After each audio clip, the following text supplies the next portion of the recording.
Bonjour à toutes et à tous, bonjour François Sironi. Bonjour. J'ai l'immense honneur de pouvoir m'entretenir avec vous aujourd'hui.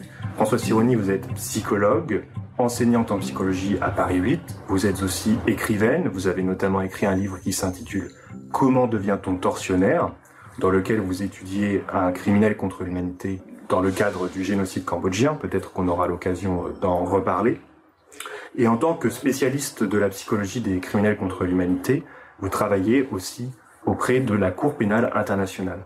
Un parcours remarquable donc, et grâce auquel, je suis sûr, vous allez pouvoir nous éclairer aujourd'hui. Alors tout d'abord, François Sironi, ai-je oublié, dans cette très brève présentation, des points importants eu égard au sujet que l'on va aborder? Alors peut-être que j'ajouterais aussi que dans mon travail de psychothérapeute, je m'occupe à la fois de personnes, d'auteurs de violences collectives, donc des personnes qui sont accusées de crimes contre l'humanité, comme vous l'avez dit, dans le cadre de juridiction pénale internationale. Mais pendant des décennies, pendant très longtemps, je m'occupe de personnes qui sont victimes de torture et victimes de violences collectives. En fait, mon parcours, mon expérience professionnelle a plutôt commencé par là, à savoir par les victimes donc de torture, de violences, de traumatismes liés à des violences politiques.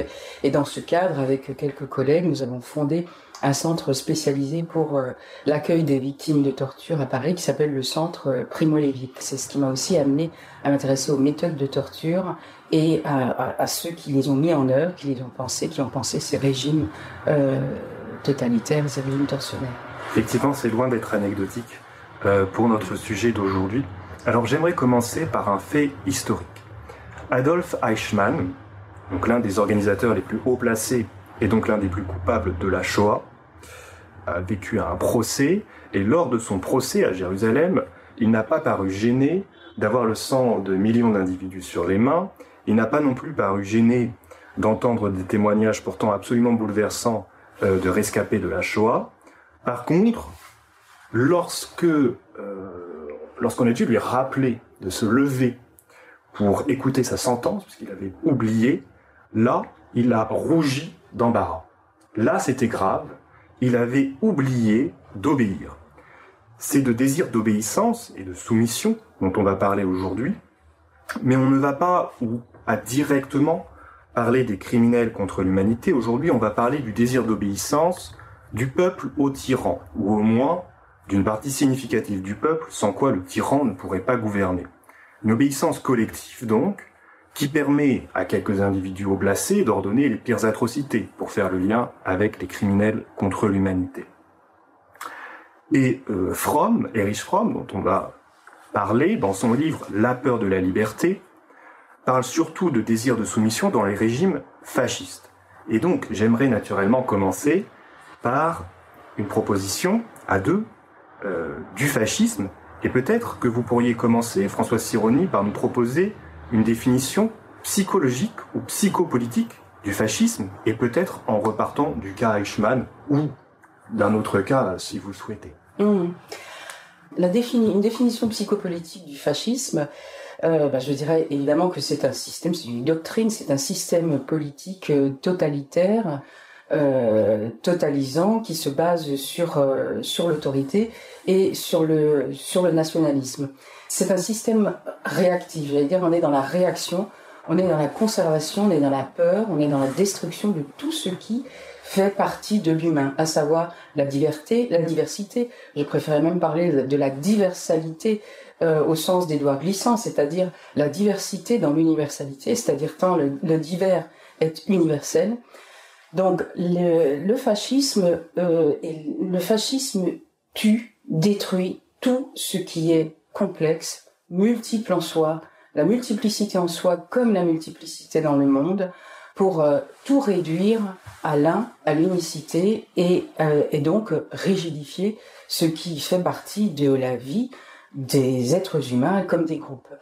Ce sont des antilumières, pour parler, enfin, c'est pas rapidement, mais vraiment, même si les fascistes, je pense au travail de l'historien Zeev Sternel sur son très beau travail d'historien sur les lumières, les antilumières, ont existé depuis bien avant le fascisme du XXe siècle, Mussolini, Hitler, il y a comme ça une tradition pour moi et pour Joseph Sternel aussi de ces personnes qui sont vraiment des anti-lumières, c'est-à-dire elles sont vraiment contre tout ce qui est l'humanisme, ce qui est l'ouverture, ce qui est l'égalité aussi. Le fascisme est contre l'égalité, et ce qui les caractérise principalement, c'est la peur et la passion d'obéir, et la passion de construire un idéal, un chef qu'ils vont pouvoir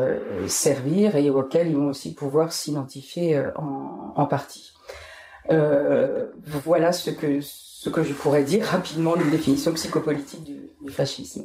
J'allais parler, en ce qui me concerne, de Hannah Arendt, oui, évidemment, mais en fait vous l'avez fait indirectement en parlant de terreur et d'idéologie. Peut-être ce que je vais ajouter, c'est que le fascisme, évidemment, part du fascisme italien avec Mussolini, puis s'exporte en Allemagne, Hitler, mais aussi pourrait caractériser des régimes marqués à gauche ou qui se réclament de la gauche, comme le régime stalinien ou des Khmers rouges, c'est-à-dire qu'on peut très bien terroriser une population en ayant en tête des idéaux d'égalité, les fameuses dictatures temporaires en vue de la démocratie, mais démocratie qu'on attend en fait indéfiniment, piège bien connu. Voilà, je tenais à le dire, même si Erich Fromm va plutôt parler du nazisme, comme on va le voir. Alors, Françoise Sironi, une question toujours en guise d'introduction, pour en venir enfin à ce livre d'Erich Fromm, La peur de la liberté. Qu'est-ce qui vous a fait offrir ce livre ? Et qu'est-ce qui vous a fait lire ce livre jusqu'au bout ? Quelle a été votre motivation dans cette lecture ? Tout d'abord, ma première motivation, c'est le sujet sur lequel que nous avons en commun avec Erich Fromm, à savoir qu'est-ce qui motive des personnes.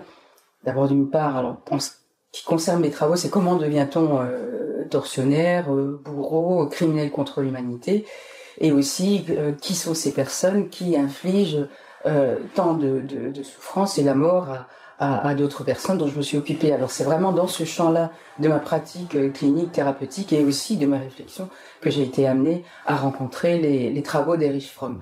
Maintenant, qu'est-ce qui m'a aussi amenée à ouvrir ce livre, La peur de la liberté? Qu'est-ce qui m'a fait le lire? C'est d'abord cette énorme passion de Fromm pour la liberté, pour toutes les libertés. Et là, on rencontre l'homme et l'œuvre ne font qu'un, l'œuvre et l'homme ne font qu'un. On le ressent et je suis très très très sensible lorsque l'œuvre que ce soit d'un philosophe, d'un psychologue, d'un psychanalyste, de n'importe qui, et quand il y a une unité, une harmonie entre ce que l'on dit, ce que l'on pense et ce que l'on écrit. Et c'était le cas pour une grande part de la vie de Fromm. Ce qui m'a intéressé, c'est la passion pour cette liberté de penser, liberté de ne pas appartenir, liberté de pouvoir critiquer sa famille, se défaire des liens, des groupes, et ce souci qu'il a de penser l'individu comme étant capable de liberté, comme étant capable d'indépendance, de vivre à la fois avec les autres, mais cela n'est possible que s'il arrive à se libérer de ses soumissions et s'il arrive à vivre à la fois relié, mais à la fois complètement singulier. Et le livre de Fromm parle de tout cela, des entraves à la capacité de liberté, pourquoi nous en avons peur, et du coup, c'est un livre très dense, très très beau, et qui m'a fait le lire avec passion, moi aussi jusqu'au bout. Bon, évidemment, je partage votre opinion positive sur cet ouvrage, sinon je ne tiendrai pas cet entretien avec vous. Vous parlez souvent, jusqu'à présent, de sadisme, de personnalité sadique. Fromm, un peu plus fréquemment dans ce livre, parle de masochisme, mais en même temps, il montre que les deux sont liés, qu'il n'y a pas de masochisme sans sadisme, et inversement, point sur lequel on reviendra peut-être plus tard. Donc, pour ma part, ce qui m'a intéressé dans ce livre, c'est le lien entre Fromm et un penseur comme La Boétie. Alors, Pour être plus précis, c'est Paul Zawadzki, professeur de sciences politiques à Paris 1, qui m'a fait voir ce lien-là. Et j'ai trouvé ça fort intéressant, car ces deux auteurs refusent d'analyser les masses comme ne faisant que subir le chef autoritaire et violent. Il y a une part de complicité des masses, car sans l'obéissance de celle-ci, la tyrannie ne pourrait pas demeurer. C'est ce que la Boétie appelle, de manière un peu provocatrice, la servitude volontaire du peuple ou d'une partie du peuple. Fromm, lui, parle plutôt de masochisme. Et donc, mais les deux vont de pair, à mon sens, malgré la différence terminologique. Alors, toutefois, cela ne veut pas dire que cela disculpe les tyrans. Je tiens à le préciser, ils ont eux aussi une part de responsabilité dans la tyrannie, probablement supérieure même à celle de leurs militants et obéissants. Mais la Boétie et Fromm nous invitent simplement à maintenir une double analyse, en portant notre regard à la fois du côté des tyrans et des tyrannisés. Ça que j'ai trouvé assez intéressant et qu'on ne retrouve pas Tartre. Oui, tout à fait. Eh bien, Françoise Sironi, je vous propose de commencer par une première grande partie. Il y aura deux parties dans cet entretien. D'abord, on va présenter dans les grandes lignes ce qui nous a le plus intéressé dans ce livre de Fromm. Puis on en discutera et on posera la question de l'actualité de Fromm pour comprendre notre époque. Rien que ça, dans un temps limité. Présentation très très brève de ce livre, difficile de faire plus brève, mais peut-être que vous voulez ajouter quelques éléments. La peur de la liberté, c'est un livre qui est publié en 1941, alors qu'Erich Fromm a déjà quitté l'Allemagne nazie pour se réfugier aux États-Unis. J'oubliais de dire que Fromm est à la fois psychologue, sociologue, philosophe. J'ai envie de dire que c'est un penseur au sens le plus noble du terme, c'est-à-dire qu'il refuse l'hyperspécialisation comme les représentants de l'école de Francfort dont il fait partie. Eh bien, j'aimerais rendre compte des causes de l'avènement du fascisme selon Fromm, et tout part, selon Fromm, si j'ai bien compris cet ouvrage, du danger de l'isolement pour l'humain, de ce sentiment d'isolement et d'insignifiance. Alors, je cite Fromm, et je précise pour nos auditeurs que j'afficherai les citations dans la vidéo. Fromm écrit « Se sentir complètement seul et isolé mène à la désintégration mentale, tout comme la famine conduit à la mort. » Fin de citation. Fromm en déduit que notre lien avec le monde doit se faire, je cite Fromm à nouveau, être relié à un type de système des plus basiques et préférable à la solitude. C'est-à-dire qu'il peut s'agir à peu près de n'importe quelle communauté, il peut s'agir, je ne sais pas, d'un club de football, une communauté de joueurs d'un même jeu vidéo, ou une communauté religieuse, ou évidemment on va en parler d'une communauté politique. Je laisse l'auditeur classer comme il veut la valeur de chacune de ces communautés, mais peu importe, au fond, nous dit Fromm, du moment qu'on trouve cette socialité. Ou, plutôt, si la dernière communauté possible qui nous reste est une communauté violente, intolérante, etc., on la choisira, elle vaudra mieux que l'isolement. Cette peur de l'isolement, selon Fromm, et là c'est une analyse assez classique qui vient probablement de Freud, et j'aimerais vous entendre là-dessus, selon Fromm, cette peur de l'isolement remonte à la petite enfance, puisque tout bébé comprend très facilement que sans les adultes, il meurt. Alors, j'imagine que c'est une référence à ce que Freud appelle la détresse originelle du bébé, mais c'est probablement plus que ça, la détresse originelle. Peut-être que vous pouvez nous en dire quelques mots. Oui, alors Freud a... en même temps, Fromm n'est pas tout à fait freudien, donc vous pouvez me dire s'il y a des différences. Tout à fait. Alors, il fait référence à la détresse originelle de Freud, mais Freud n'a pas vraiment développé d'autres auteurs, si je puis. Il a développé d'autres choses, d'autres aspects, d'autres notions bien éclairantes pour la compréhension de la psyché humaine. Ce que j'apprécie particulièrement dans l'œuvre d'Erich Fromm, c'est le fait qu'il mette l'accent sur le fait que nous vraiment, ontologiquement, on ne peut pas survivre. Et ça, le petit homme est né dépendant. Il ne peut pas survivre plus que plusieurs heures s'il n'est pas nourri, s'il a froid, s'il a faim, s'il ne peut pas. Il naît dépendant, il ne naît pas indépendant. Si on prend un poulain, par exemple, au bout de quelques heures, il peut se lever, il peut marcher tout seul. Nous devons attendre quelques années pour pouvoir nous déplacer.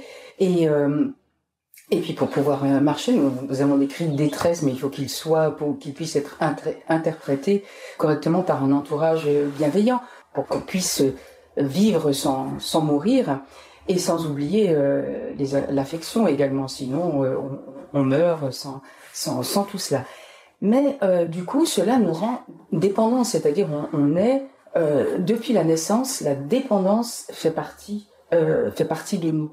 Et on pourrait dire que dans notre développement psychologique, on est à la fois pris par un conflit à la fois de se défaire, de se désidentifier de tout ce qui a été mis en nous par nos parents, par notre entourage, qui est à la fois dont nous dépendons parce que nous sommes obligés d'être nourris, d'avoir des caretakers, comme on dit caregivers, comme on dit en anglais, ou des personnes qui prennent soin de nous, mais en même temps, pour pouvoir exister en tant qu'être humain et s'individualiser, nous devons nous défaire de toutes ces dépendances. Et pour revenir à l'œuvre d'Erich Fromm, Fromm parle de personnes qui ne peuvent pas se défaire. Comme vous l'avez très justement, vous avez cité très justement Fromm, là il parle de personnes qui préfèrent le groupe, même un groupe violent, avez-vous cité, plutôt que d'être seul. Donc cette peur de la solitude, on va dire, c'est un constat, et ce n'est nullement universel. Fromm parle à la fois de personnes qui ont vraiment peur de la liberté, n'ont trouvé aucune autre solution que de continuer à être dans des groupes, et en même temps, Fromm parle de ces groupes, de ces collectifs, de ces États, de ces systèmes politiques qui fabriquent aussi la dépendance, ou alors qui l'utilisent et qui la manipulent pour asservir les personnes. Alors il y a à la fois, c'est pour ça qu'effectivement il y a une étape dialectique entre le fait on fabrique la dépendance, on la manipule, hein, on manipule le consentement, on manipule tout ça, c'est très Fromm l'a décrit, et à la fois la personne, les individus qui sont concernés ont peur de la liberté du fait d'être nés profondément dépendants.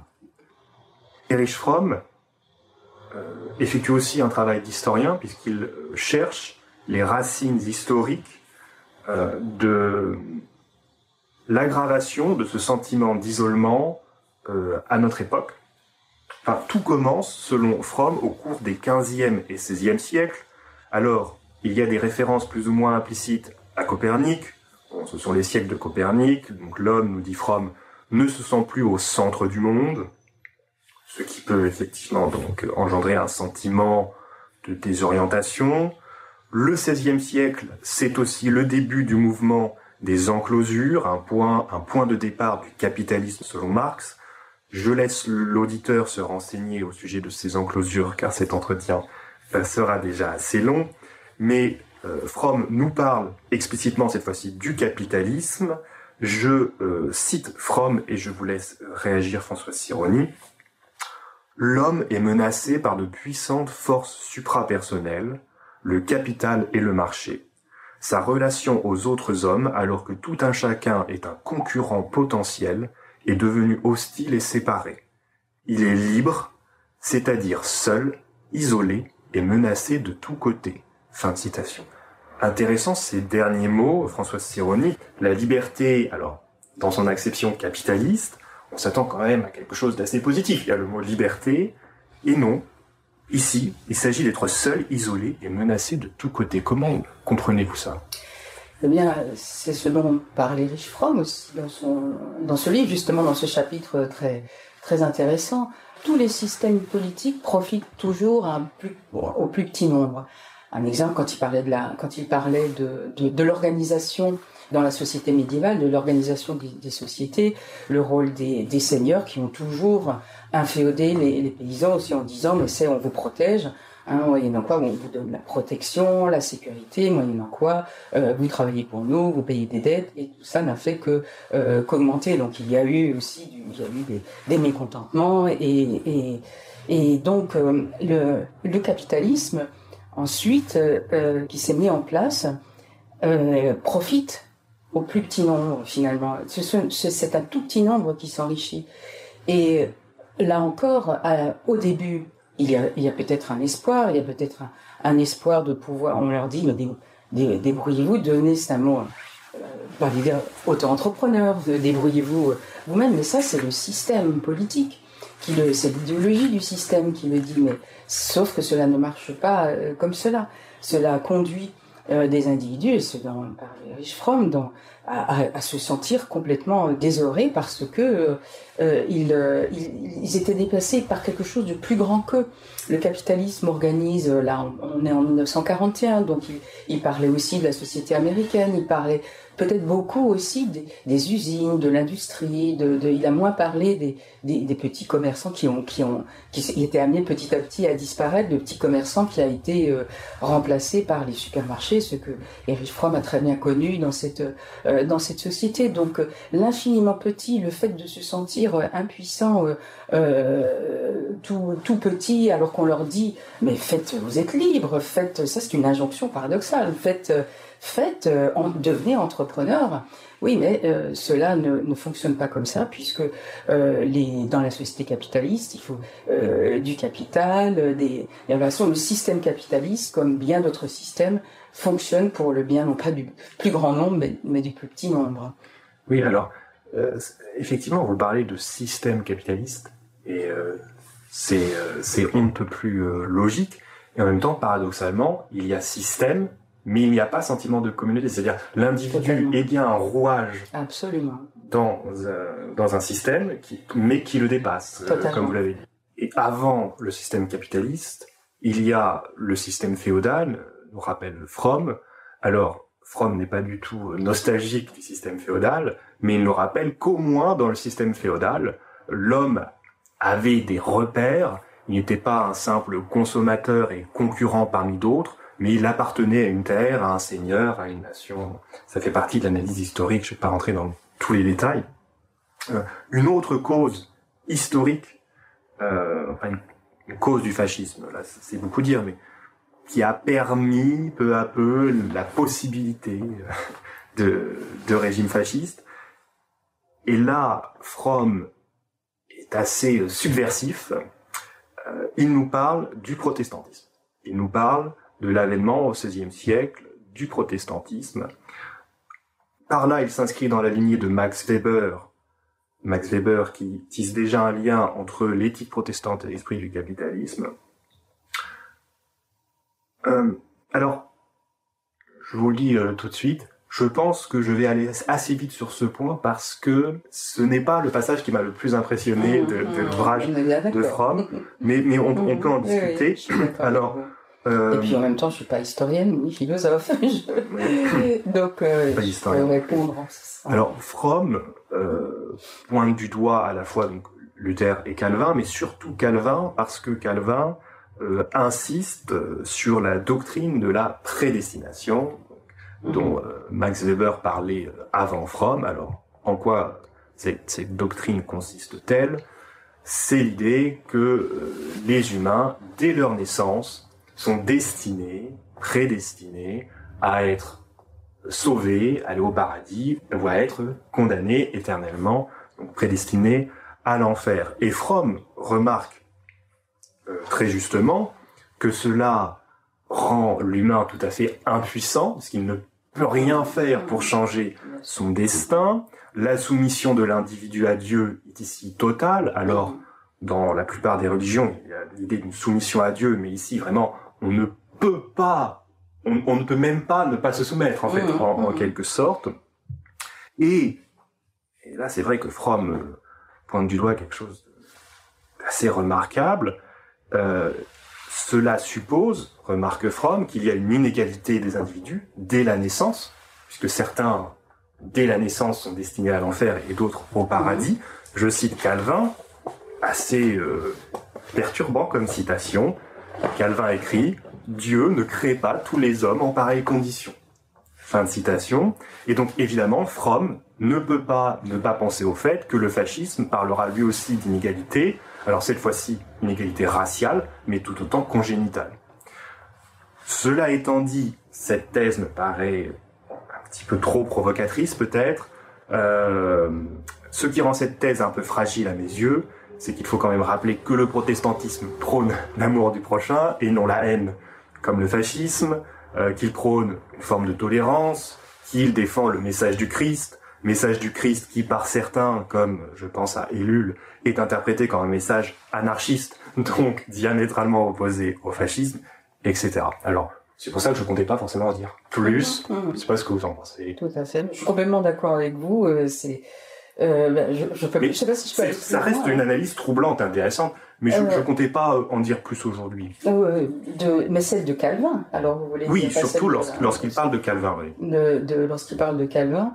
Mais vous savez, alors on va du coup, comme je veux pas zigzaguer, je veux juste, si j'avais une réaction, c'est on ne peut pas ne pas se soumettre. Alors là, cela nous renvoie à la notion de caractère social chez Fromm, donc je pense que soit on peut en parler. La notion de caractère social, c'est que tout système politique, toute société, et quelle que soit l'époque, va sélectionner chez des individus des caractéristiques, des traits psychologiques donnés qui vont complètement correspondre avec ce que ce système prône. Donc, on parlait du calvinisme. Donc, le calvinisme mettait en avant le fait on ne peut pas ne pas se soumettre. Le calvinisme parle aussi d'ascétisme. Donc, Calvin, c'est pas Ellul qui est de la même époque, mais c'est pas. Bien sûr que le protestantisme n'est pas que cela, mais ce qui va se passer avec Calvin, c'est qu'une partie des individus vont pouvoir s'adapter. Et ça, Erich Fromm, il le dit très bien. C'est-à-dire ce qui est en cause dans la servitude, c'est le fait que c'est l'adaptation, la possibilité qu'ont certains individus à s'adapter à certains types de systèmes. Parce que les systèmes vont sélectionner quelques traits de caractère. Par exemple, comme on disait, l'ascétisme, la soumission. Donc, on ne peut pas ne pas se soumettre. Donc, on va devenir zélé pour précisément être reconnu. Parce qu'on obéit par besoin de reconnaissance, donc on va devenir obéissant, et donc ce n'est qu'une sélection de personnes qui vont avoir ces caractéristiques qui vont correspondre au système, et c'est ce que Fromm appelle le caractère social. Mais du coup, on ne parle jamais, et là je rejoins votre critique, on ne parle jamais de l'ensemble de la société. Quid de tous ceux qui sont invisibilisés. Tous les systèmes ont toujours invisibilisé des minorités, des personnes qui ne pensent pas comme eux. Aujourd'hui, fort heureusement, elles ont peut-être un petit peu plus voix au chapitre, encore que il y a de la répression, mais la diversité, elle n'était pas très bien entendue à l'époque de Calvin. Voilà, je pense, puisqu'on parlait du communisme. Voilà ce que je voulais ajouter. Oui, non, mais c'est effectivement. On n'ira pas plus loin sur ce point, même si c'est très intéressant. Alors, on en a déjà parlé, mais j'aimerais que l'on voit un peu plus en détail pourquoi, pour l'individu, le désir de soumission peut apparaître comme une solution à ce sentiment d'insignifiance et d'isolement. C'est-à-dire, quels sont les bénéfices à abandonner sa liberté. C'est-à-dire, c'est là qu'il faut préciser, le masochiste, c'est tout le paradoxe du masochisme, vous allez me dire, il va effectuer une action qui, globalement, va l'affaiblir, mais en même temps, il a aussi quelques bonnes raisons de l'effectuer. Il n'est pas totalement, il n'est pas fou, je ne sais pas comment le dire, mais... Donc, il y a certains bénéfices, nous dit Fromm, à abandonner sa liberté. Alors, évidemment, on voit ça rapidement. On ne se sent plus seul. On ne se sent plus seul puisque l'on va appartenir dorénavant à une communauté politique. On peut penser ici au stade rempli de citoyens allemands à Nuremberg, ces réunions organisées par les nazis, immenses réunions. Ils font tous le salut nazi. Peut-être que certains se disent... qu'ils sont en train de réaliser quelque chose de terrible, mais au moins ils sont ensemble, quoi. C'est la jouissance du collectif. La jouissance du collectif. Bon, là, Fromm n'est pas le premier à parler de ça. Je pense à d'autres auteurs, mais vous pouvez m'interrompre à tout moment. Non, je suis... c'est-à-dire que Fromm nous dit, vous en avez déjà un petit peu parlé, que la liberté a un côté angoissant. Alors, on a parlé de la liberté dans son acception capitaliste, mais même en fait dans son acception la plus générale, il y a un côté angoissant au fait d'être libre. Être libre, pour le dire de manière un petit peu facile pour l'instant, c'est parfois savoir sortir de sa zone de confort, prendre des risques. Donc, beaucoup de gens, naturellement, veulent s'en défaire pour plutôt obtenir une hyper-sécurité, revenir à un état de soumission à des parents. On verra les points communs et les différences. Espérons des parents bienveillants. En tout cas, un état où il n'y a plus qu'à se laisser guider. Fromm écrit « L'individu effrayé est à la recherche de quelqu'un ou de quelque chose à qui s'attacher. Il ne peut pas supporter plus longtemps d'être son propre moi individuel, et il essaie éperdument de s'en débarrasser et de se sentir à nouveau en sécurité en éliminant ce fardeau du moi. Le masochiste, et Fromm aurait pu écrire ici fasciste, est une façon d'atteindre ce but, le masochisme, pardon. Les différentes formes des tendances masochistes ont un but, se débarrasser du moi individuel, se perdre soi-même. Fromm se répète un petit peu, en d'autres termes, se débarrasser du fardeau de la liberté. Ce but est évident lorsque l'individu cherche à se soumettre à une personne ou une force qu'il sent incroyablement puissante. Fin de citation. Une limpidité extraordinaire, c'est ça aussi que j'ai apprécié dans ce livre. C'est pas si... Il y a aussi, ce que dit Fromm, le fait que dans le sadomasochisme, on est toujours le sadique de quelqu'un, mais toujours le masochisme de quelqu'un d'autre. Et ça, c'est ainsi. Alors, je n'aime pas ces généralités. Je le dis tout de suite, je généralise. Je suis aussi très gênée par le fait par ce côté implacable de ce que Fromm décrit. Alors, je suis d'accord avec ce qu'il décrit, mais moi, je rajoute toujours un autre aspect à l'œuvre à ce que Fromm nous a amené, a permis de comprendre, et ce que nous savons peut-être aujourd'hui. Donc là, on parle d'un livre qui a été écrit en 1941, qui était extrêmement clair, limpide, mais ce que nous savons aussi, c'est que tout est organisé pour que nous pensions de cette manière-là. Je veux dire,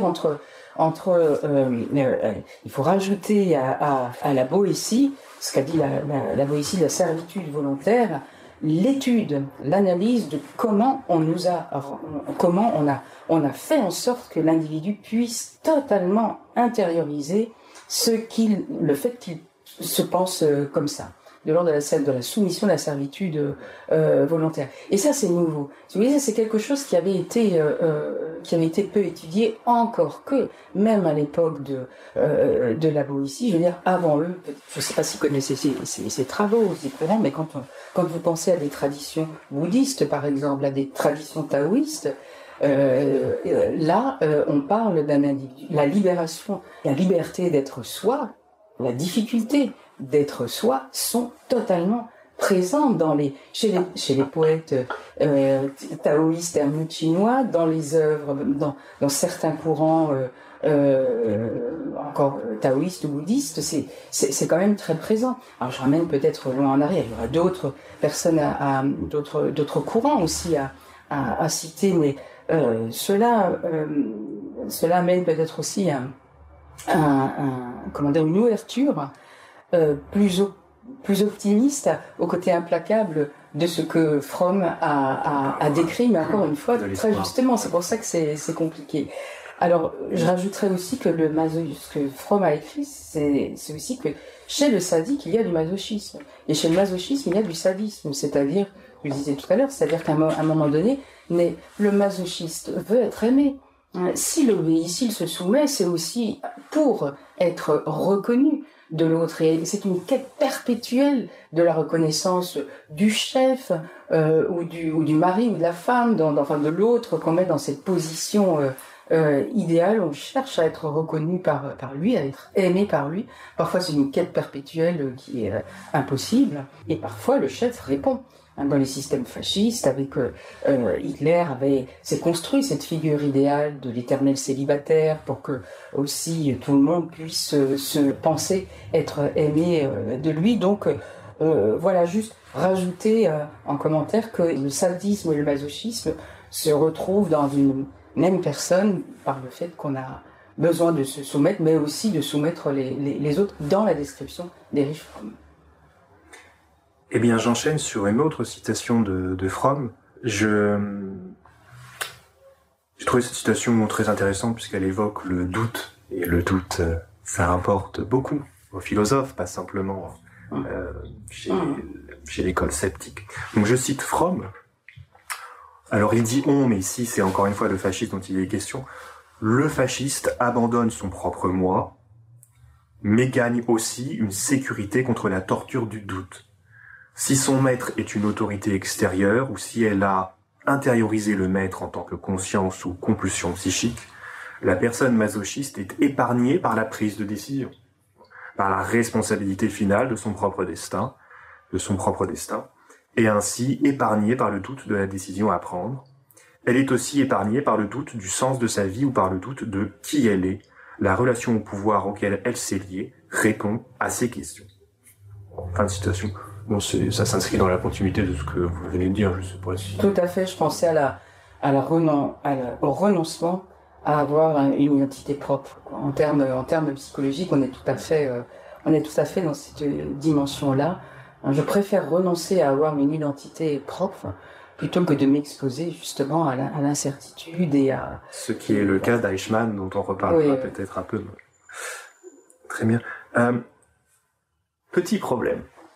Bon, objection, mais à laquelle va répondre Fromm lui-même. Fromm se pose la question suivante, mais quid du chef dans le système fasciste? Le chef soumet les autres, mais lui, il ne se soumettrait pas lui-même. Ce serait donc une anomalie dans la psychologie du fascisme, puisque chez lui, il n'y aurait pas d'obéissance, il n'y aurait que du sadisme peut-être. Bon, et en fait, c'est beaucoup plus compliqué que cela, et vous l'avez déjà évoqué. Et donc Fromm nous parle d'Adolf Hitler, et nous rappelle que Hitler, par exemple, était soumis, mais non pas à une personne ou à une institution, mais à son idéologie, et plus précisément, j'ai trouvé ça très intéressant, il rentre dans les détails, plus précisément, il se dit le serviteur de la nature, Hitler, car il croyait que son idéologie était commandée par la nature. Nature qui ferait advenir des forts à maintenir et des faibles à exterminer, et cela dès la naissance. Dans un cadre pseudo-darwiniste, évidemment Darwin lui-même n'aurait jamais dit ça. Un contre-exemple très rapidement, le physicien Stephen Hawking, qui était lourdement handicapé, donc Hitler l'aurait exterminé, et qui est l'un des humains les plus forts qui ait existé. Ces théories physiques ont renforcé l'humanité. Donc croire que la force humaine réside essentiellement dans la constitution physiologique, naturelle de l'humain, c'est à peu près avoir le degré zéro de l'intelligence, mais Hitler croyait en cela. Bref, Hitler se soumettait à son idéologie, en l'occurrence un système d'idées indifférent au réel, mortifère, intolérant et haineux. C'est l'objection que se pose Fromm lui-même. Tout à fait.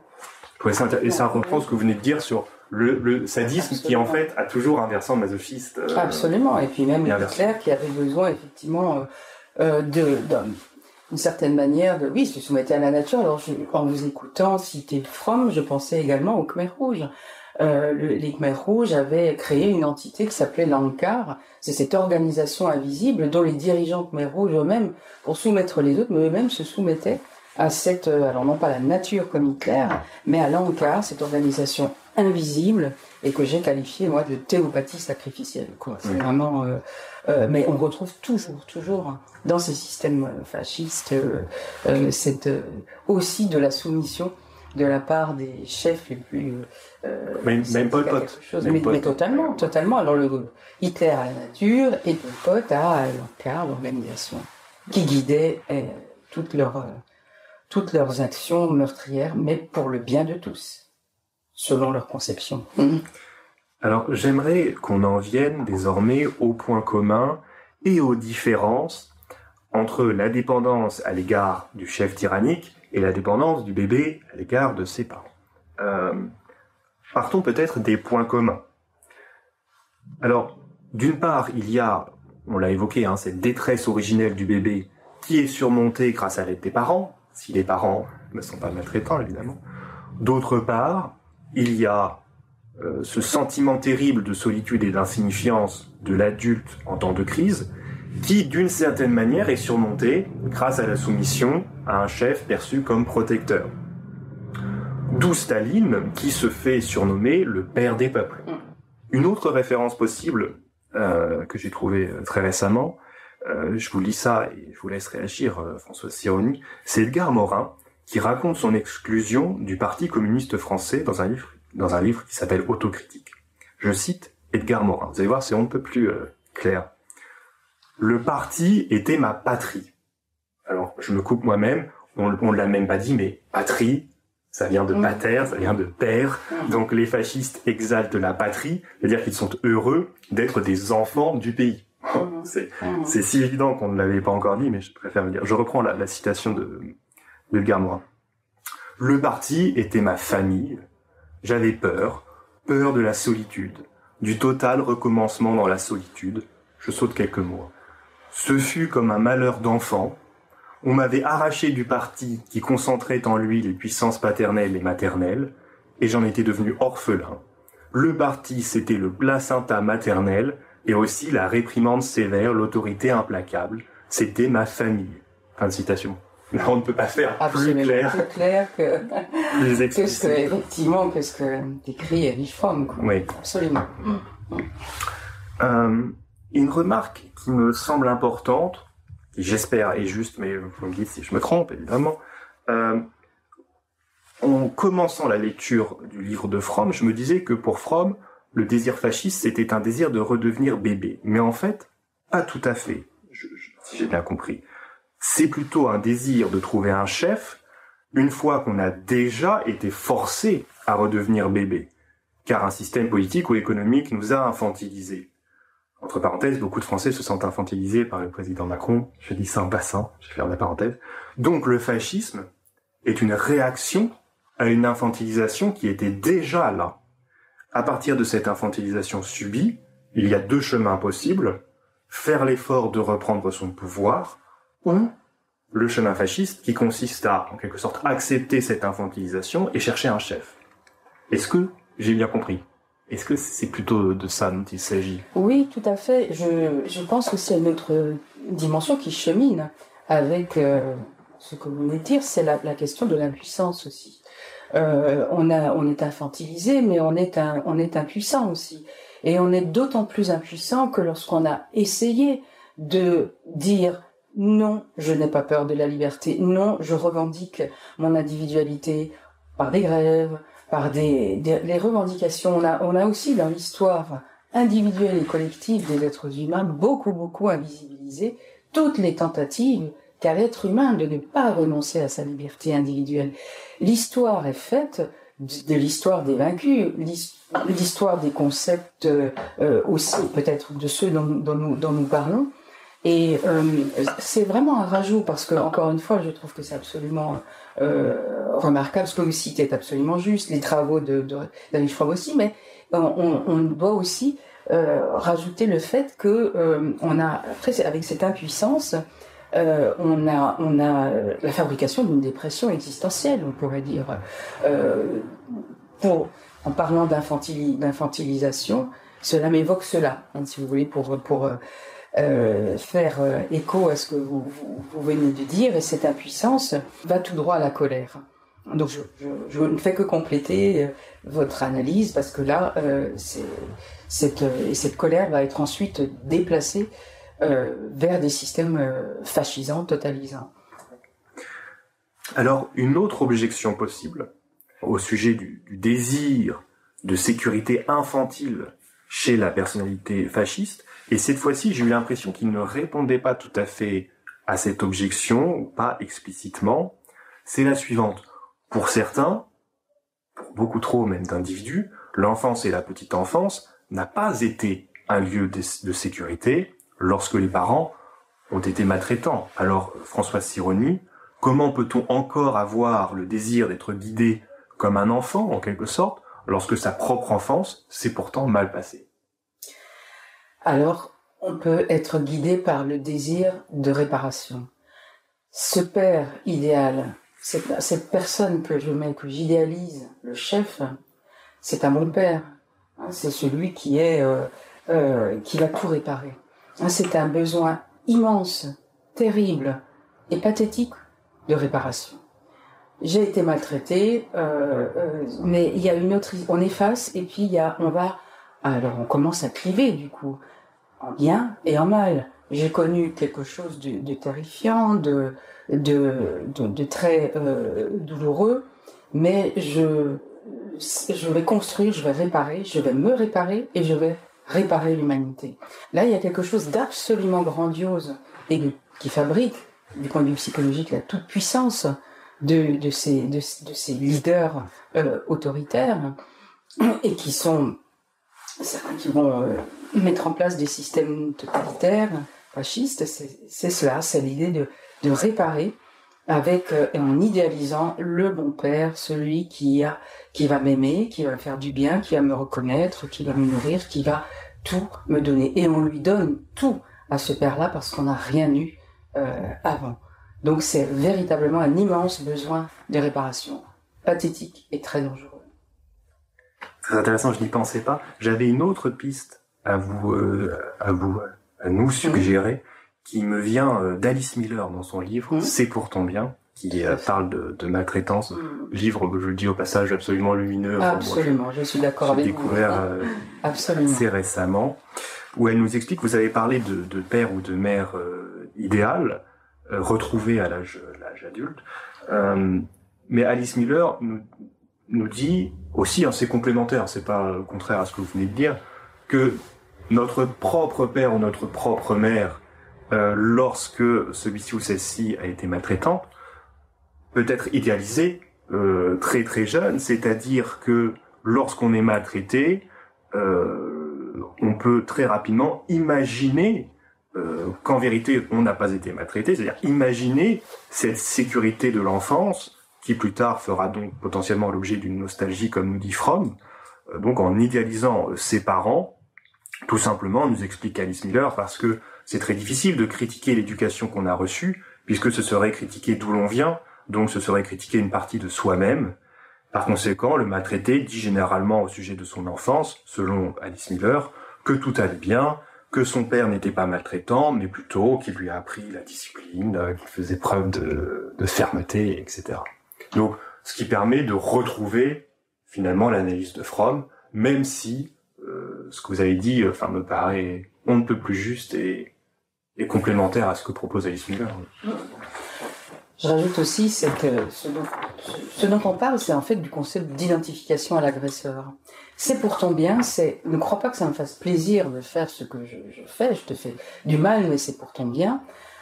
Donc déjà, on induit une forme d'ambiguïté, c'est-à-dire une chose et ton contraire coexistent au sein du petit enfant qui est battu, qui est maltraité, qui est en état de souffrance. Alors l'identification à l'agresseur, c'est une des issues, c'est-à-dire il faut que je fasse absolument taire la peur que j'ai de l'effrayeur, de l'agresseur, du maltraitant, et je vais, pour ne plus être frappé, ne plus être maltraité, je vais m'identifier à lui. Je vais m'identifier à ce que je pense être ses attentes, et donc je vais me comporter tel que je pense que l'autre voudrait que je sois.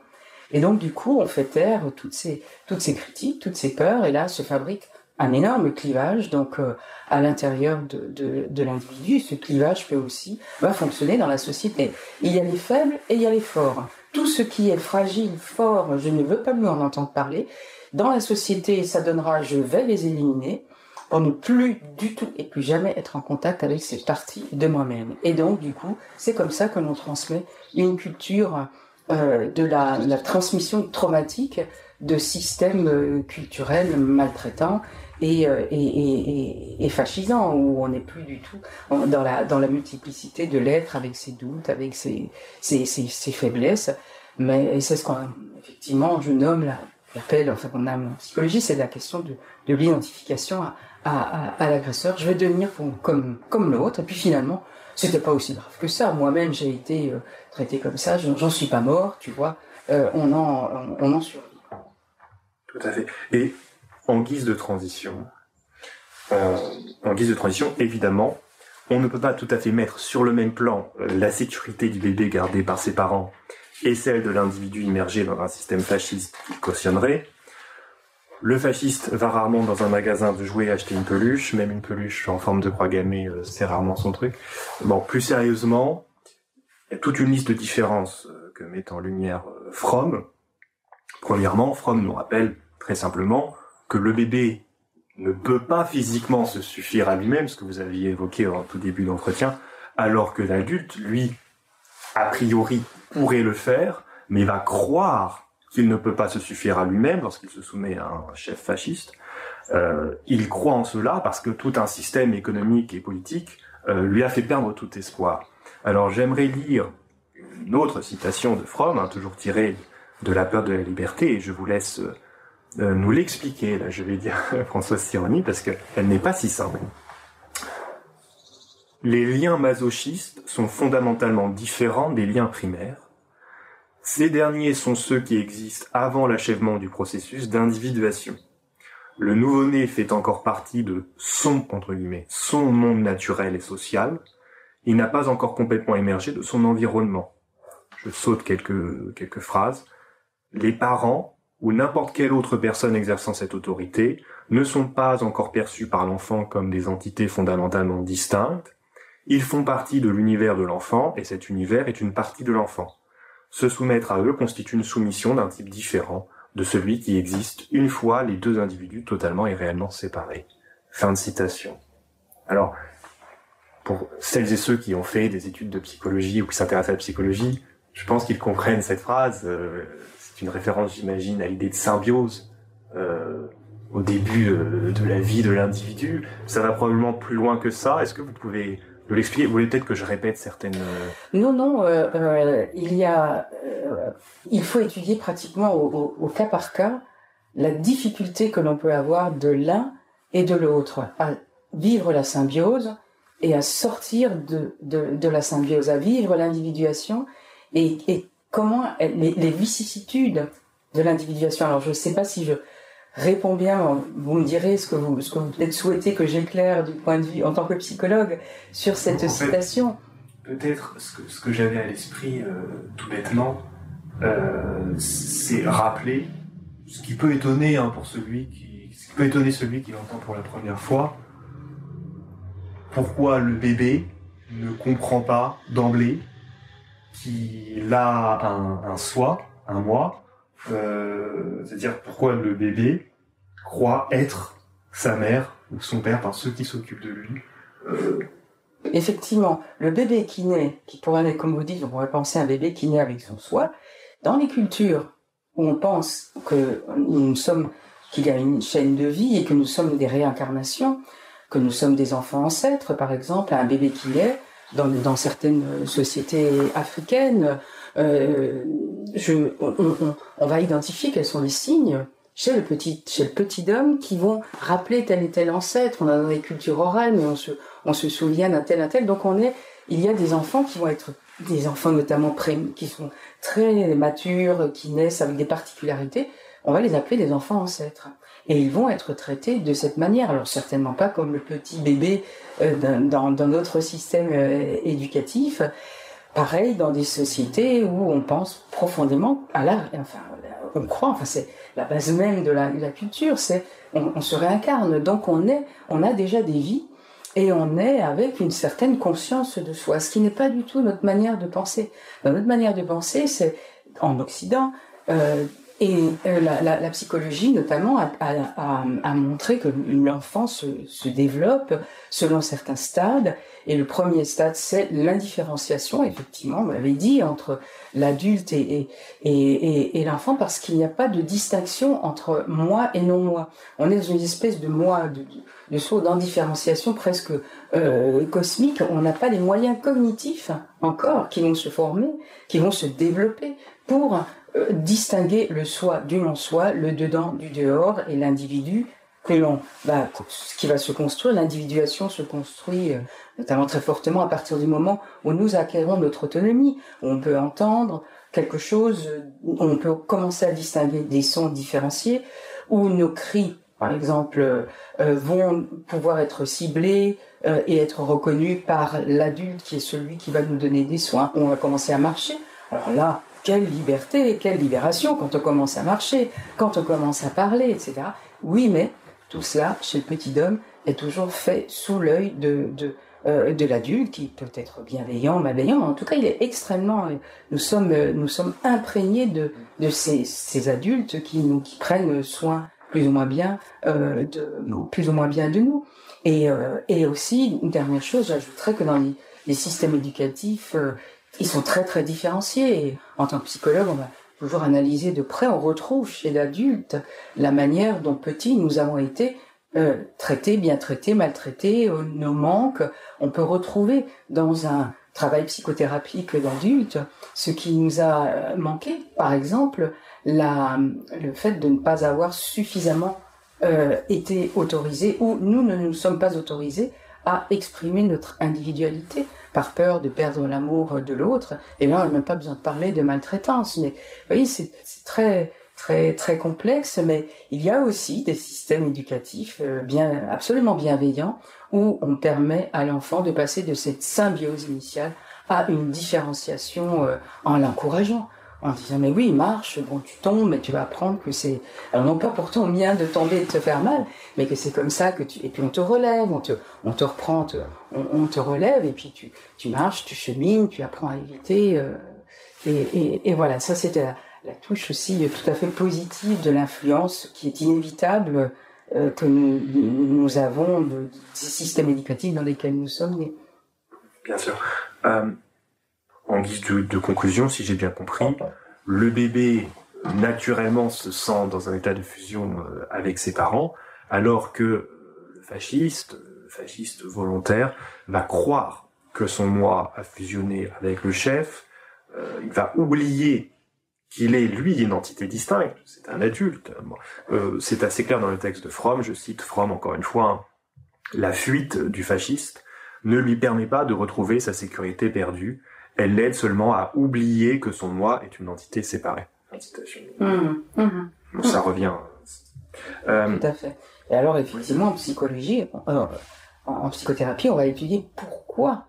Qu'est-ce qui a fait qu'on l'a oublié? Donc, vous voyez, c'est là aussi intéressant. On peut complètement déconstruire le mécanisme de l'oubli. Et donc, du coup, ce qui est intéressant dans le travail psychothérapique avec ces personnes, elles vont rarement voir un psy, mais lorsque c'est le cas, ce qui est intéressant, c'est qu'effectivement, lorsqu'on déconstruit, on leur rend une forme de conscience et d'individuation.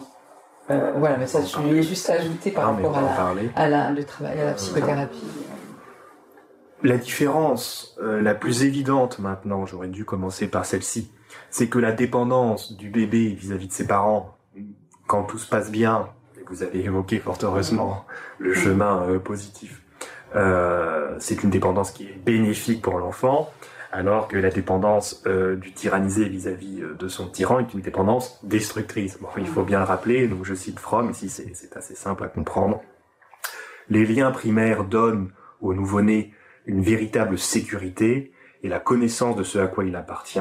Les liens masochistes sont une fuite. Fin de citation. C'est aussi l'occasion de souligner que Fromm, assez important je crois de le rappeler, n'est pas du tout contre l'autorité en général, mais contre l'autorité qu'il appelle inhibante ou irrationnelle. Donc il plaide plutôt pour ce qu'il appelle une autorité rationnelle. Alors l'exemple de Fromm, assez classique, assez clair, c'est la différence entre l'esclave et l'élève. D'une part, l'élève obéit pour son utilité et doit finalement parvenir à l'autonomie, de même que le bébé suit une autorité normalement légitime en suivant ses parents, alors que l'adulte fasciste suit un chef tyrannique qui, la plupart du temps, lui nuit et même le menace régulièrement de mort.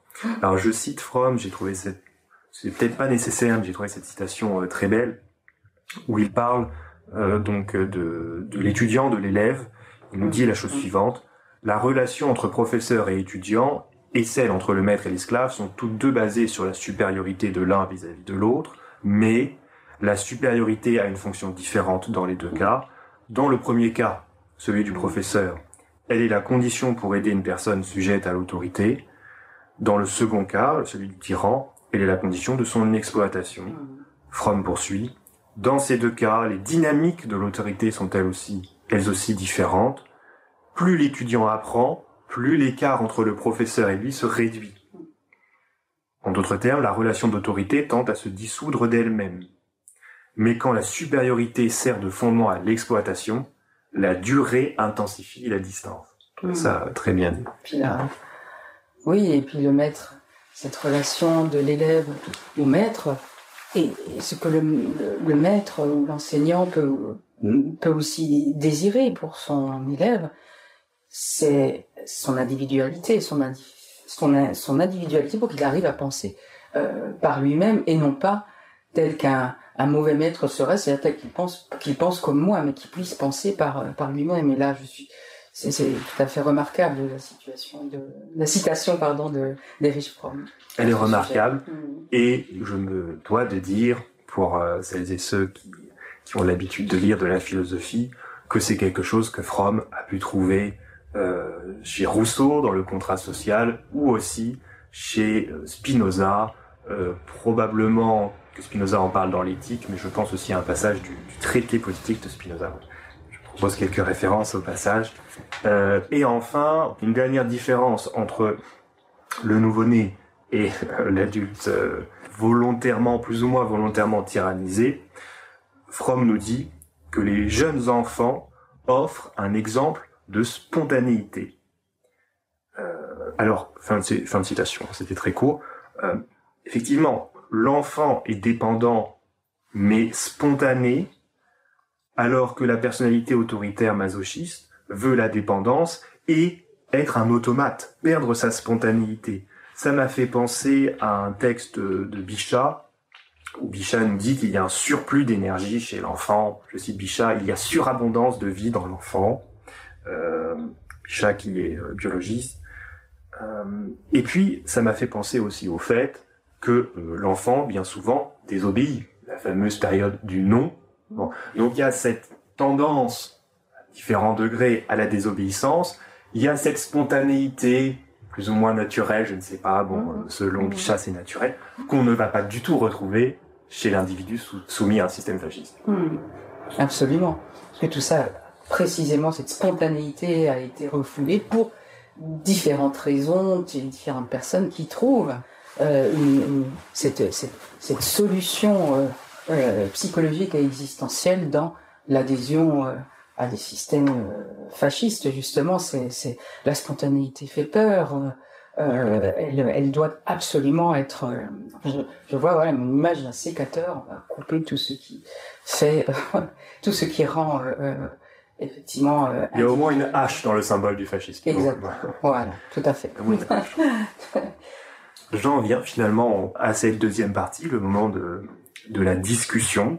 Alors j'ai une question à vous poser, Françoise Sironi. On y a déjà un petit peu répondu, mais peut-être qu'on peut détailler. Erich Fromm nous parle du début à la fin de son livre de désir de soumission chez certains individus, mais je présume que la personne concernée ne se dit pas ça. La personne qui se soumet, je présume, mais peut-être que je me trompe, qu'elle ne se lève pas le matin en se disant chouette, aujourd'hui je vais me soumettre et je vais abandonner ma liberté et je suis content de ne pas être libre. Alors, que se dit-elle si elle ne se dit pas ça et pourquoi? La plus belle ruse du diable, c'est de nous faire croire qu'il n'existe pas. On le sait. Alors, ce désir de soumission, il doit être, pour qu'il fonctionne, il faut qu'il soit parfaitement intériorisé. Et là, on va parler d'aliénation. Et l'aliénation volontaire peut être aussi un répit. Ça peut être un répit pour faire taire les doutes, le vide, l'essolement, la déception par rapport à des attentes qu'on pouvait avoir d'un système politique, puisque là on va parler d'adultes là qui sont dans ces figures-là, parce qu'on a un besoin de croire, parce que nous sommes faits aussi d'espoir. Et ce désir de soumission, c'est aussi se dire il peut être conscient comme il peut être préconscient ou alors complètement inconscient. Là, on est vraiment dans l'aliénation. Je crois moi-même, je pense que ce sont mes propres pensées. Or, non. Et les psychologues, les penseurs vont déconstruire avec ces personnes qui ont intériorisé le désir d'un autre. On doit cheminer, on doit leur montrer que ce ne sont pas leurs propres pensées, mais les pensées intériorisées d'un autre. Mais on ne va pas non plus les condamner. On va leur demander, comme eux peuvent condamner d'autres, nous on va leur dire, mais pourquoi? Qu'est-ce qui s'est passé pour vous?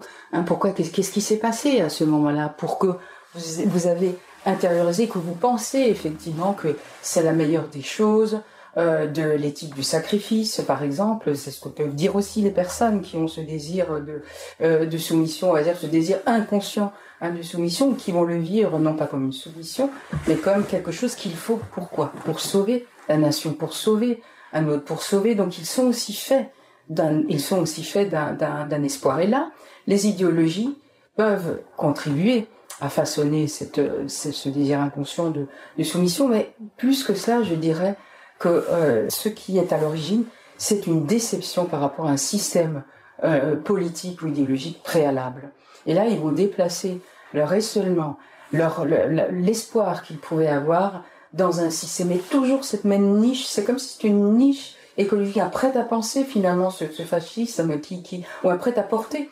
C'est toujours, quel que soit le contenu de la colère, du ressentiment que les personnes peuvent avoir, là, elles vont trouver du répit, elles vont trouver, pas tout le monde, mais un espoir de rédemption, de sauvage, excusez-moi pour le lapsus, mais de sauvetage, mais qui est animé par des personnes qui sont sauvages, peut-être elles-mêmes, mais qui vont faire croire. Donc c'est encore l'espoir qui porte ces personnes à faire le sacrifice d'elles-mêmes. Alors votre réponse a été très protéiforme, et donc elle a épuisé à peu près tout ce qu'on pouvait dire, je pense. Mais pour illustrer, je crois, très bien ce que vous avez dit lorsque vous évoquiez la possibilité pour le tyrannisé de croire que les ordres extérieurs qui lui sont donnés sont en fait sa propre volonté, je pensais à un autre passage de C'est pour ton bien d'Alice Miller qui s'intéresse à Adolf Eichmann. On aura beaucoup parlé d'Adolf Eichmann aujourd'hui. Je cite Alice Miller, mais bon, c'est exactement ce que vous venez de dire. Chez Eichmann, les ordres exécutés ne sont pas consciemment vécus comme des contraintes imposées de l'extérieur. Un tel individu ne vit pas ses propres émotions, mais vit les désirs du chef comme s'ils étaient les siens propres. Et ensuite, Alice Miller, encore plus intéressant peut-être, en propose la généalogie familiale de ce comportement. Elle suppose, je cite Alice Miller, que lorsqu'ils étaient enfants, ces individus, similaires à Eichmann, avaient été fiers d'être durs et de ne pas pleurer, d'accomplir avec joie toutes leurs tâches, de ne pas avoir peur, autrement dit, dans le fond, de ne pas avoir de vie intérieure. Citation. Ouais. C'est exactement ce que vous venez d'évoquer. Tout à fait, absolument.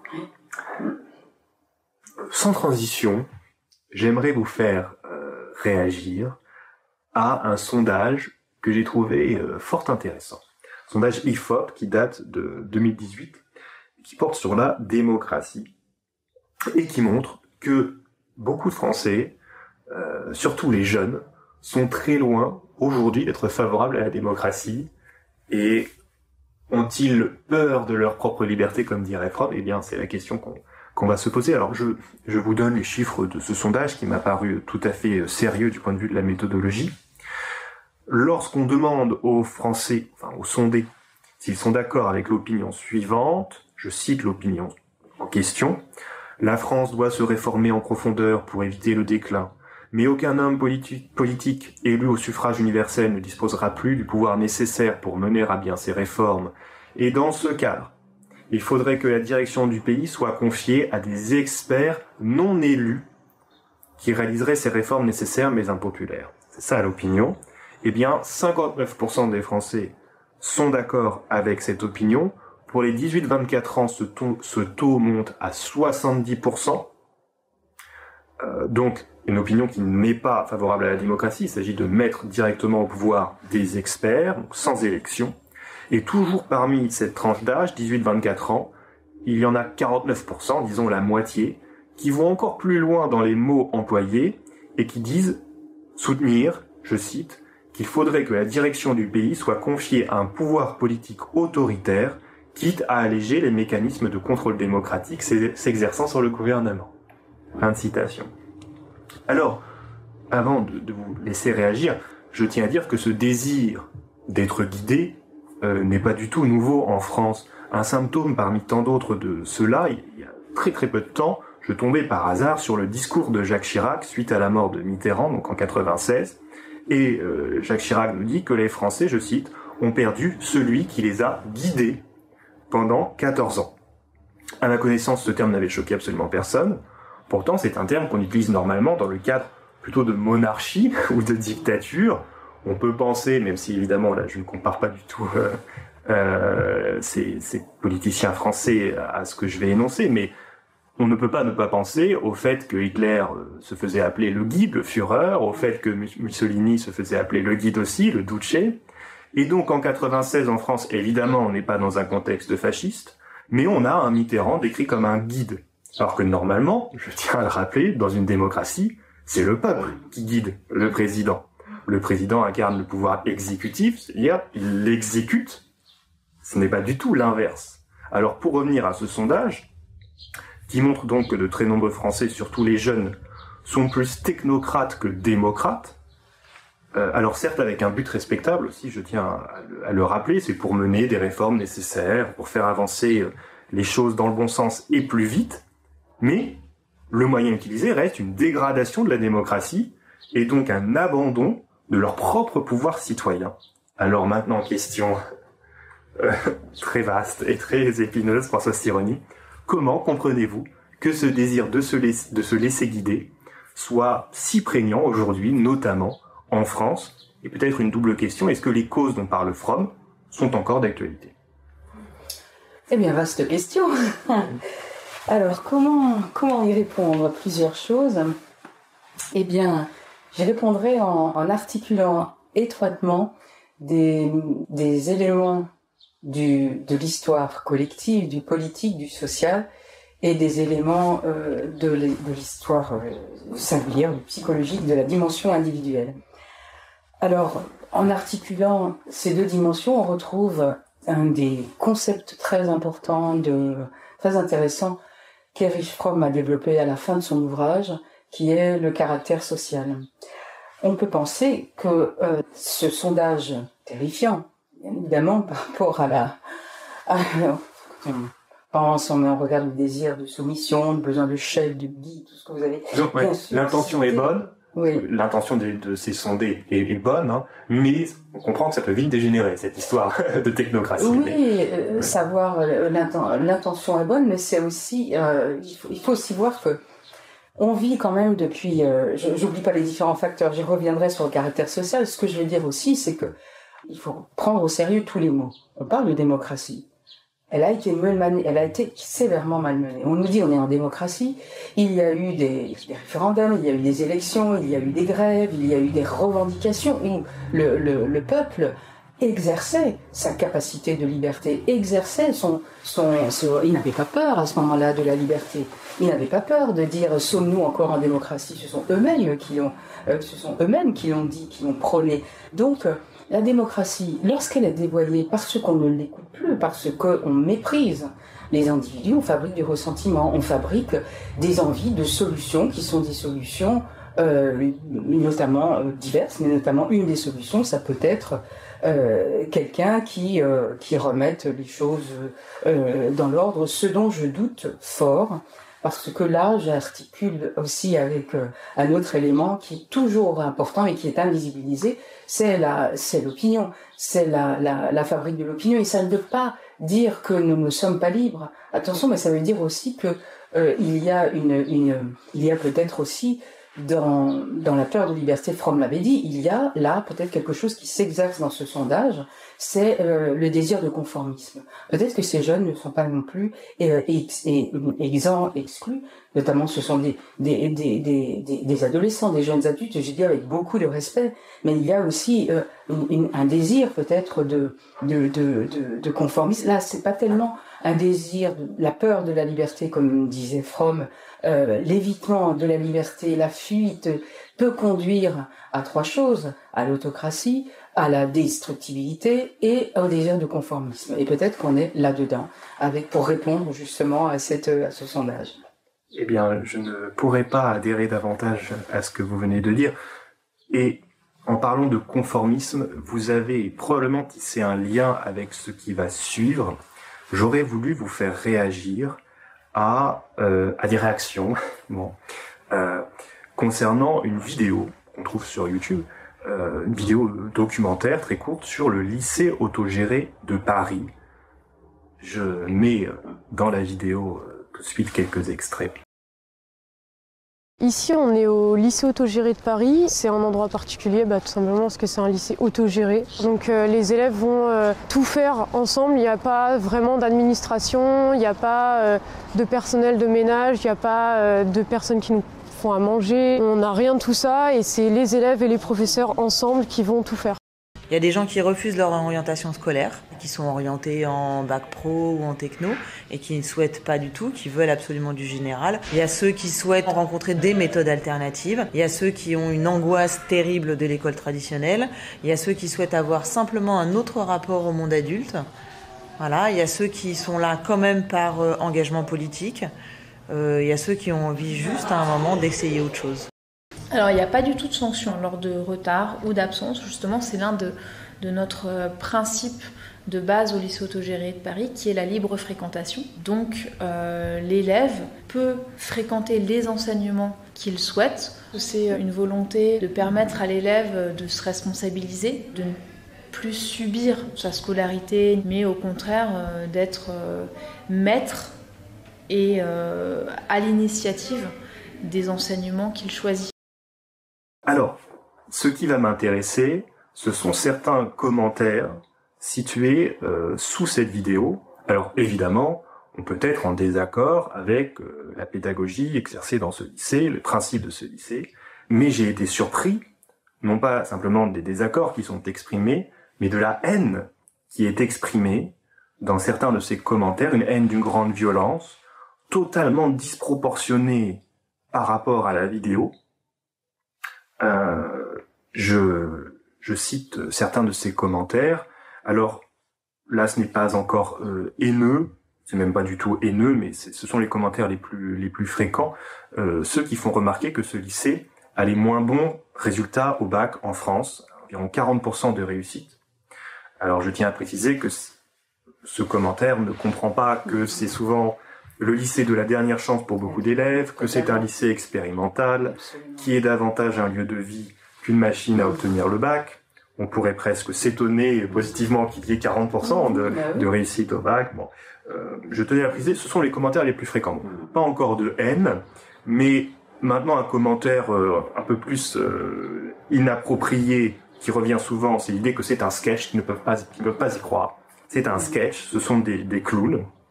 Et puis là, on verse directement dans la haine explicite, je cite, un commentaire qui nous dit qu'on y attrape sûrement des maladies sexuellement transmissibles dans ce lycée. Je pourrais parler d'un événement qui est arrivé en mars 2018, où ce lycée a été perturbé par des militants d'extrême droite se réclamant du groupe Union Défense, qui vient d'être dissous. Ces militants auraient fait des saluts nazis, auraient proféré des insultes, dégradé du matériel et agressé 2 élèves. Avant d'en revenir à un autre commentaire ultérieurement, je vous pose la question suivante, Françoise Sironi. La peur de sa propre liberté, elle entraîne le désir de soumission, mais n'entraîne-t-elle pas aussi la haine de celui qui a osé conserver sa liberté? Est-ce que ce n'est pas ça dont il est question dans ces commentaires, ou autre chose? Qu'en pensez-vous? Parce que vous parliez de conformisme. Oui. Et alors, donc la haine de celui qui ne se conforme pas. Totalement. Alors, probablement, la psychologue clinicienne que je suis vous dirait, mais il faudrait... j'ai du mal à faire un commentaire général. Il faudrait peut-être voir individuellement, au cas par cas, demander aux personnes pourquoi elles ont répondu de telle et telle manière, qu'elles nous éclairent sur leur réponse. Et aussi, deuxième chose, je pense à aussi... qui sont ceux qui sont prompts à réagir? On les connaît pas. Ils réagissent, ils n'analysent pas. Ce sont des réactions. Donc je pense aussi là, dans ces réactions de type conformiste, je partage ce que vous dites, toute différence de ce qui est montré du point de vue de la liberté, comme on dit, on peut ne pas être d'accord avec la manière d'être la pédagogie dans cette école, mais enfin, en même temps, on est en démocratie, et en démocratie, il y a une diversité, une universalité, comme disait Glissant, la diversité dans l'universalité, et c'est le respect absolu de toutes les manières de faire. Alors on est aussi habitué à réagir, à surréagir. Et les outils numériques le permettent, que ce soit par des tweets, que ce soit par exemple, ces commentaires. On a l'impression que ce sont des commentaires réactifs, rapides, donc qui sont haineux, on le dit, d'autres qui le sont moins. Mais quand on réagit, on est aussi dans quelque chose d'extrêmement négatif. Alors que si on prend le temps de penser, de donner le temps à la pensée de s'exercer, je suis persuadée qu'on n'aurait peut-être pas les mêmes réponses. Et encore, dernière chose, on ne sait pas qui sont ceux qui ont qu'est-ce qu'ils pensent politiquement, ceux qui ont répondu de manière haineuse, je sais pas, mais bon, Effectivement, on va pas se prononcer. Voilà, non, mais on ne les connaît pas. Après, il y a aussi ce conformisme, dans le conformisme, enfin, il y a aussi la peur de ce qui est montré, de ce qui est terriblement différent. Et là où je vous dis, il y a, malheureusement, c'est dommage, il y a un déficit de pensée. C'est pas que les personnes qui ont réagi ne peuvent pas penser. Elles ne se sont peut-être pas donné le temps de se dire tout simplement ce que d'autres ont fait dans les commentaires. C'est un lycée expérimental, c'est le lycée de la dernière chance.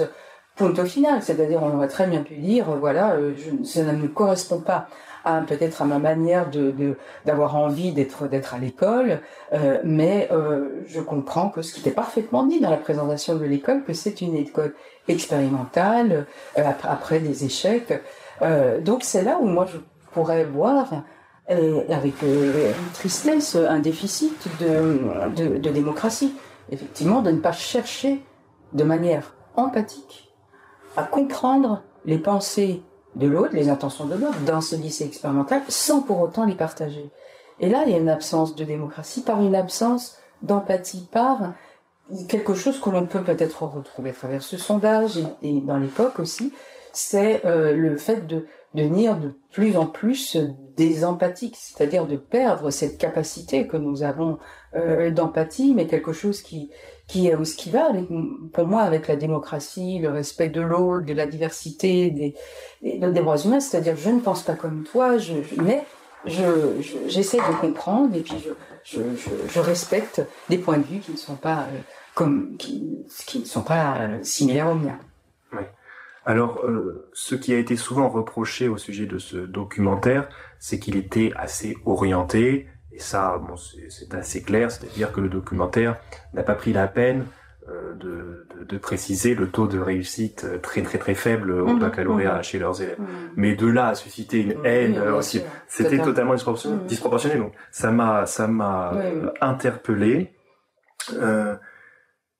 Et là où c'est très étonnant que ces élèves reçoivent autant de haine, c'est qu'ils n'ont absolument rien fait à ceux qui regardent la vidéo. Et pourtant, ceux qui regardent la vidéo, pour certains, se sentent attaqués, visiblement froissés. Peut-être parce qu'on a osé remettre en question leurs propres normes.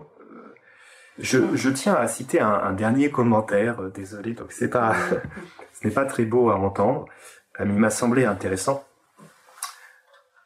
Donc quelqu'un qui nous dit « Laisse-moi te raconter une histoire.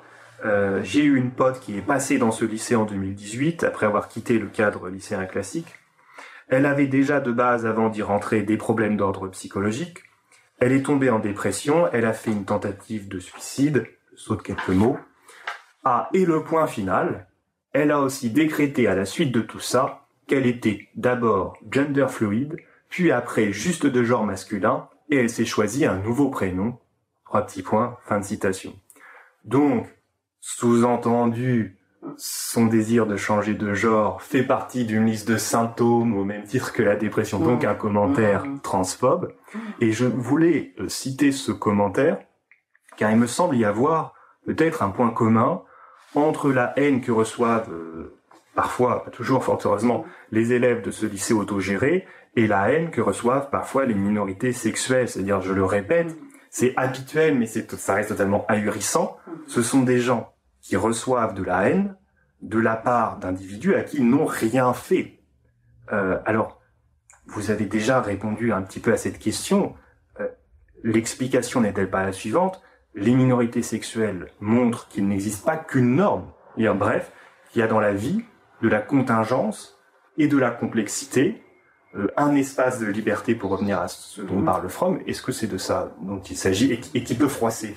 Mais totalement. C'est l'espace de liberté dont vous parlez, c'est une conquête des humains, des hommes et des femmes.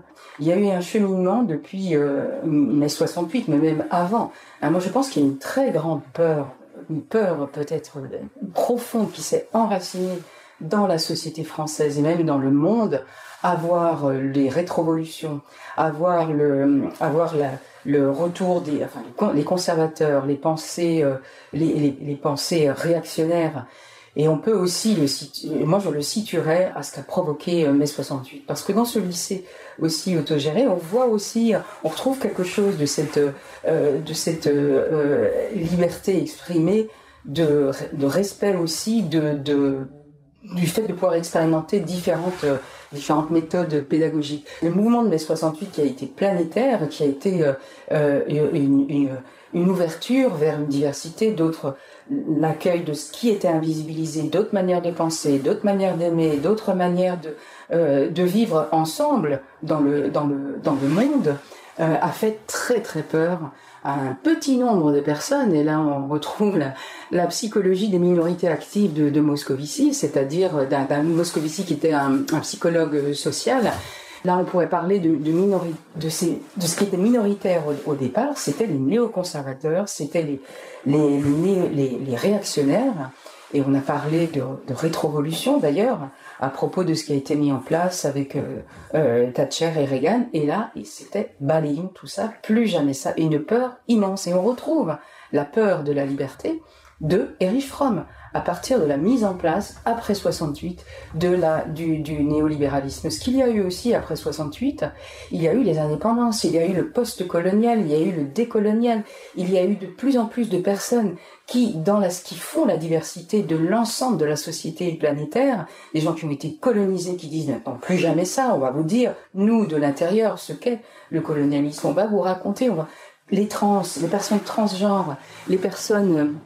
les gays et lesbiennes, les personnes qui sont transsexuelles disent, voilà, on va vous dire, nous, on a été invisibilisés. On va vous parler de notre manière d'être au monde, et ça n'a pas à vous heurter. Alors pourquoi ça heurte? Pourquoi ça fait si peur? Là aussi, on retrouve Erich Fromm. Et ce que vous avez dit très justement, c'est le fait de refuser alors soit c'est refuser une partie de soi qui a été entièrement refoulée par le travail de normes, le travail de l'aliénation, l'intériorisation des normes.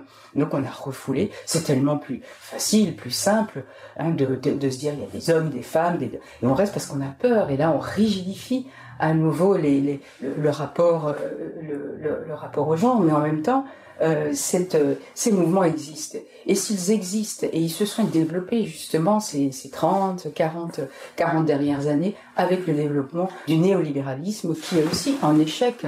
Il est en échec politique. Et donc du coup, les gens transfèrent toutes leurs peurs. Alors c'est ça, c'est pas le grand remplacement, là c'est le grand déplacement des peurs qu'ont les gens, les peurs qu'ont beaucoup de personnes de leur propre déclassement, du fait de ne plus être personne, du fait d'être impuissant. Et là ils vont trouver un parti, une manière de penser, l'extrême droite, qui leur donne des choses claires, et on recommence la même histoire que celle qui nous a si bien montré Erich Fromm dans La capacité de liberté en 1941.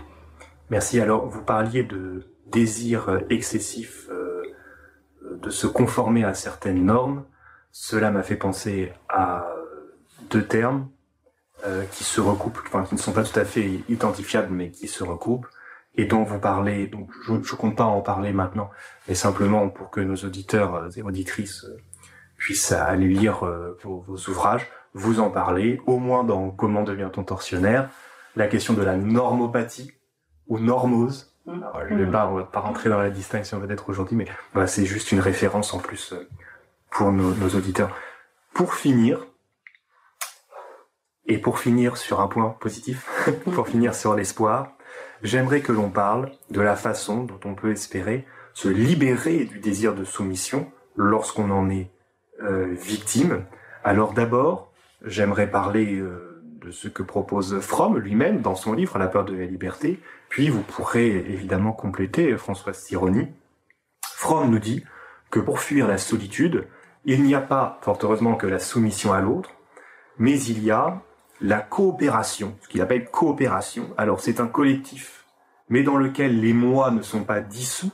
Alors cela m'a fait penser à Hegel et son idée que le moi peut vivre avec l'autre, en l'autre, mais sans fusion, c'est-à-dire l'État, mais qui n'est pas totalitaire, l'individu qui se reconnaît dans le social et non pas se fond en lui. Toute la thématique de la reconnaissance chez Hegel, je ferme la parenthèse. Autre espoir, autre sortie du désir de soumission par le travail, alors évidemment un travail qui n'est pas aliénant, va préciser Fromm, et aussi la démocratie. Alors je cite Fromm brièvement. Donc Fromm parle de cette possibilité de s'unir avec les autres, mais sur la base de la préservation du moi individuel.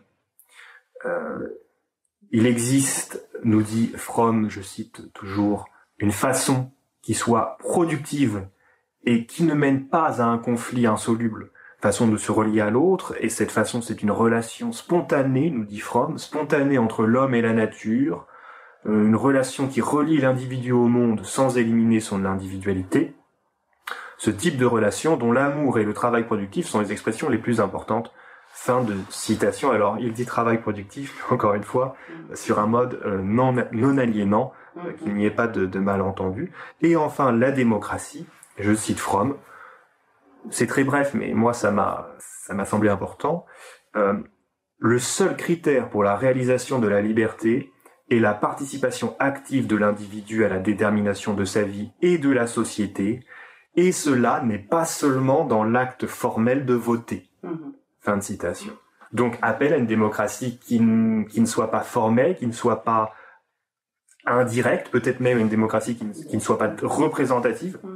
Et ça me semble important de le rappeler, parce que ça signifie que Fromm ne critiquerait pas aujourd'hui seulement les partis d'extrême droite actuels en France, mais en fait la quasi-totalité des partis français, puisqu'à ma connaissance, presque aucun parti ne propose une démocratie pleine et entière, directe, mis à part, je tiens à le préciser, quelques partis qui gagneraient à être connus, comme probablement le Parti Pirate, Décidons nous-mêmes ou quelques autres. Et je répète ma question maintenant, Françoise Sironi, que pensez-vous de ces solutions proposées par Fromm?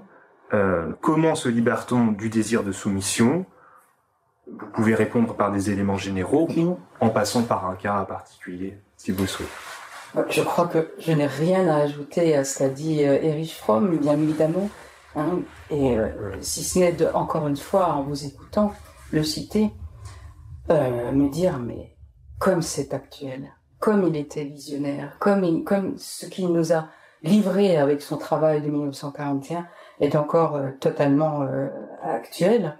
Et cela, vous avez cité des partis, des mouvements.